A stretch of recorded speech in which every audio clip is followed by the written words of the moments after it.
नमस्कार, आप सभी का एबी क्लासेस में स्वागत है। आज हम पढ़ेंगे जीवाणु जनित रोग। इसमें सबसे पहला रोग है तपेदिक या क्षय रोग। यह माइक्रोबैक्टीरियम जीवाणु की वजह से होता है। इसका फैलाव खांसने, छींकने तथा भोजन के द्वारा होता है। इसमें प्रभावित अंग है फेफड़े। इसका लक्षण है रात में बुखार, अत्यधिक खांसी, खांसी के साथ रक्त का आना, शरीर के भार में कमी और छाती में दर्द। इसके रोकथाम तथा इलाज है बीसीजी टीके के द्वारा।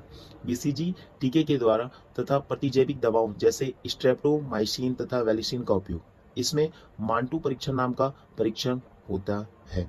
अब हम पढ़ेंगे डिप्थीरिया के बारे में, जिसका कारक जीवाणु होता है कोनरी बैक्टीरियम वायरस। इसका फैलाव प्रत्यक्ष संपर्क तथा भोजन के द्वारा होता है। इसमें प्रभावित अंग है श्वसन नली। इसके लक्षण है गले में परेशानी, सांस लेने में परेशानी, बुखार, उल्टी होना इत्यादि। इसके रोकथाम तथा इलाज है डीपीटी टीके।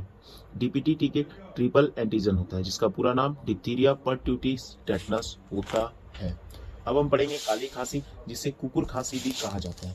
इसके कारक जीवाणु होते हैं हीमोफिलिस या बैसिलस परट्यूसिस। इसका फैलाव प्रत्यक्ष संपर्क अथवा हवा के द्वारा होता है। इसमें प्रभावित अंग श्वसन नली होता है। इसका लक्षण रात के समय खांसी तथा बुखार होता है। इसका इलाज भी डीपीटी टीके के द्वारा किया जाता है। अब हम पढ़ेंगे टेटनस।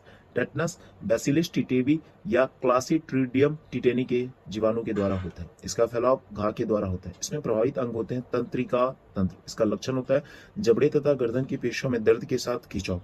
इसको रोका जा सकता है एटीएस तथा टीटी के टीके के द्वारा। टेटनस के टीके की खोज करता है लुई पाश्चर। अब हम पढ़ेंगे टाइफाइड के बारे में, जो साल्मोनेला टाइफी जीवाणु के वजह से होता है। इसका फैलाव दूषित भोजन तथा जल के द्वारा होता है। इसमें प्रभावित अंग है आंतें, प्लिया, यकृत इत्यादि।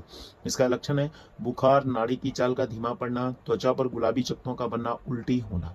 इसके रोकथाम तथा इलाज है क्लोरोमाइसिटिन जैसी प्रतिरोधक दवाओं का उपयोग। इसका परीक्षण विडाल परीक्षण के द्वारा किया जाता है। अब हम पढ़ेंगे फ्लैग या काली मौत के बारे में।